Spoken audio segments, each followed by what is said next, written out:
3-4 പ്രാവശ്യം വിശ്വാസത്തോടെ ഒന്ന് പറഞ്ഞ്, നിശ്ചയമായും ഉറപ്പായും എൻ്റെ ദൈവം എന്നെ അനുഗ്രഹിക്കുകയും വർദ്ധിപ്പിക്കുകയും ചെയ്യും. നിശ്ചയമായും എൻ്റെ ദൈവം എന്നെ അനുഗ്രഹിക്കുകയും വർദ്ധിപ്പിക്കുകയും ചെയ്യും. ഈ വചനം നിങ്ങളിൽ വർധനവിൻ്റെ, അനുഗ്രഹിക്കപ്പെട്ടതിൻ്റെ അനുഭവങ്ങളെ തരട്ടെ. ദൈവസമർത്ഥമായിട്ട് അനുഗ്രഹിക്കും. അടുത്ത വാക്യം, അബ്രഹാം ദീർഘക്ഷമയോടെ കാത്തിരുന്ന് ആ വാഗ്ദാനം പ്രാപിച്ചു. അപ്പോൾ ദൈവവചനത്തിലൂടെ കിട്ടുന്ന അനുഗ്രഹം അതൊരു വിത്ത് പോലെയാണ്.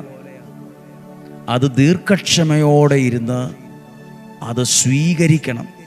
കാത്തിരുന്നാലേ ആ അനുഗ്രഹം പ്രാപിക്കാൻ പറ്റത്തുള്ളൂ. ചിലപ്പോൾ ഈ അനുഗ്രഹം യാഥാർത്ഥ്യത്തിലാകാൻ, ഈ വചനം യാഥാർത്ഥ്യത്തിലാകാൻ ഇച്ചിരി സമയമെടുക്കും. നട്ട ഉടനെ ഫലം പറിച്ചെടുക്കുന്ന ഒന്നും ഈ ലോകത്തില്ല.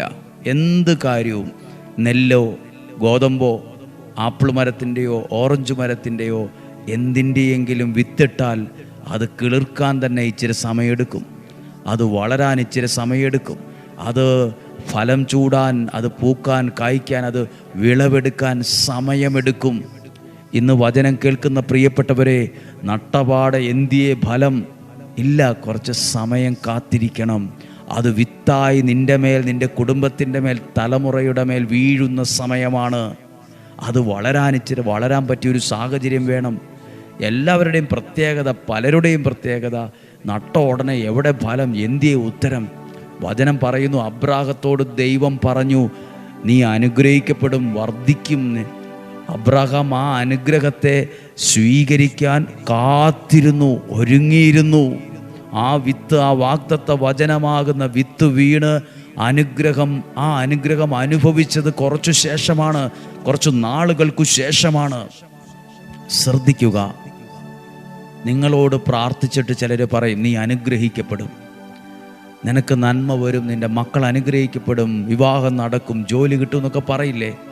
1 മാസമായി ഒന്നും കാണുന്നില്ലല്ലോ, പുള്ളി കഴിഞ്ഞ വർഷം പറഞ്ഞിട്ടൊന്നും നടന്നില്ലല്ലോ. ആ വിത്താണത്, ആ വചനത്തിലൂടെ നിൻ്റെ ഉള്ളിൽ ഇട്ട വിത്താണത്. ഇച്ചിരി സമയമെടുക്കും. അത് കാത്തിരുന്ന് പ്രാപിക്കാനുള്ള ക്ഷമാശക്തി വേണം. എന്തിയെന്ന് ചോദിച്ചാൽ ഒന്നും കണ്ടുപിടിക്കില്ല. അത് നേടിയെടുക്കണം. അത് പ്രാർത്ഥനയിലൂടെ നേടിയെടുക്കണം. ഇച്ചിരി സമയം അതിനു വേണ്ടി കൊടുക്കണം. ഇച്ചിരി സമയം മാറ്റി വയ്ക്കണം. ഇച്ചിരി സമയം കഴിഞ്ഞാലേ അത് കിട്ടത്തുള്ളൂ, അത് യാഥാർത്ഥ്യമാകത്തുള്ളൂ.